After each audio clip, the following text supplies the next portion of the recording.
This is Elitebook Gen 11. Today we're going to unbox it and talk about its quirks and features.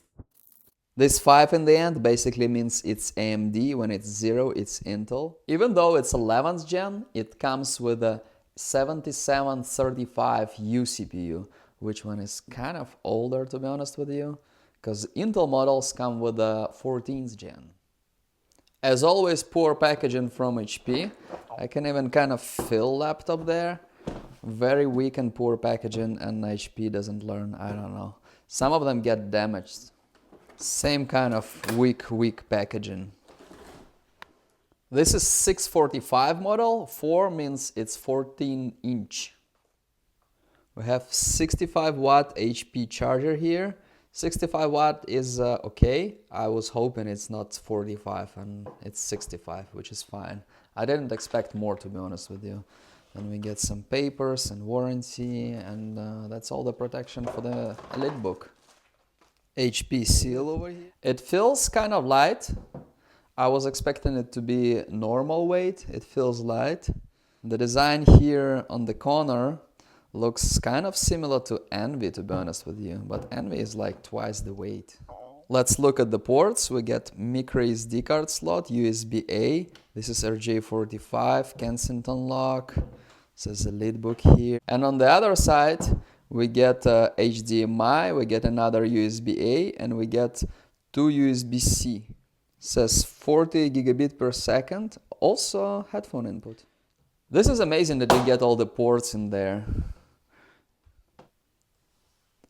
We see somewhat familiar conservative design. It might be a little bit different from older models, but it's still just as conservative, and this part feels similar. This is Elitebook. Keep in mind, Elitebook is like a level above ProBook, and above Elitebook would probably be ZBook, right? So Elitebook is kind of competitor to Dell Latitude 5000 series, the middle one. Very nice quality buttons. It's plastic, but they feel very nice. Don't get greasy hands or they get very ugly.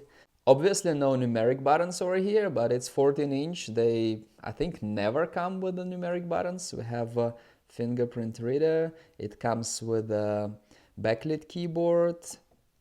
Touchpad feels very nice immediately, I can tell. It's a very nice touchpad. Everything clicks very nicely, very smoothly, and on the right level on both sides, which is often an issue with the cheaper laptops. This one feels great. Great build quality. If I press everywhere, no squeaks at all, which is amazing. Great quality. It says caps here, like very big letters. Power button over here near backspace and delete. But in order to turn it off, you usually need to hold it, so it shouldn't be an issue. Page up, page down over here.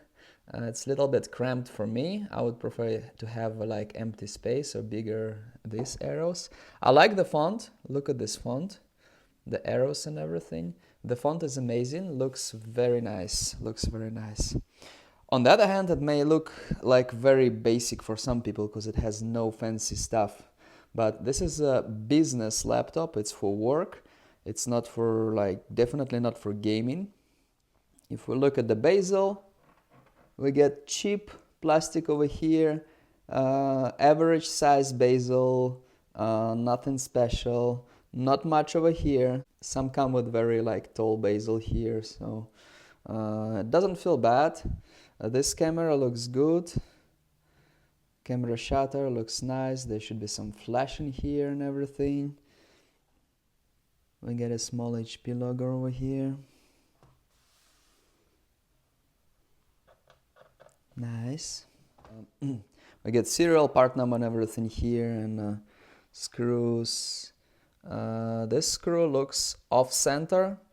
I don't exactly like it, but it's very common. So it's some are better, some are like a little bit off-center. This one. And only 5 screws, by the way. Usually it's 8 or 9, only 5 in here. The charger is USB-C. So technically you can even charge it with like a MacBook charger or something.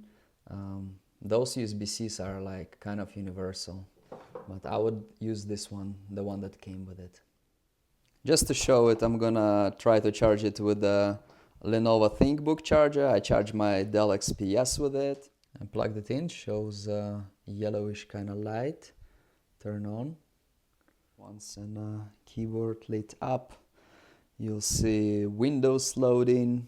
Then you'll set it up and enjoy your work with this Elitebook. Listen to this. You definitely hear fan noise.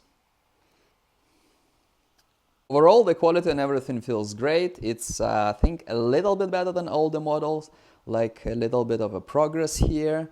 But overall, you know, you use Elitebook, which is a business laptop. It's gonna be more durable, more reliable. It's gonna last longer than a basic HP laptop or Pavilion or something like that.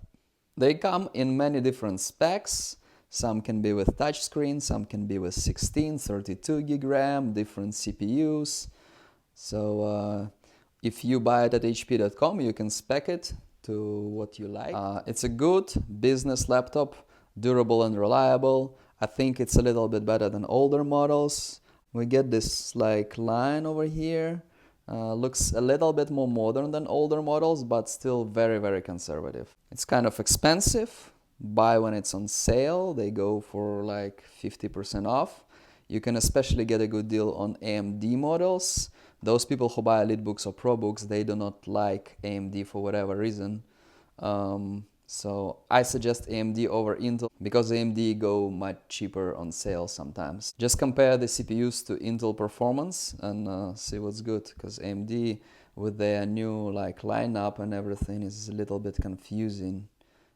AMD, even older ones though, have much better integrated graphics than Intel.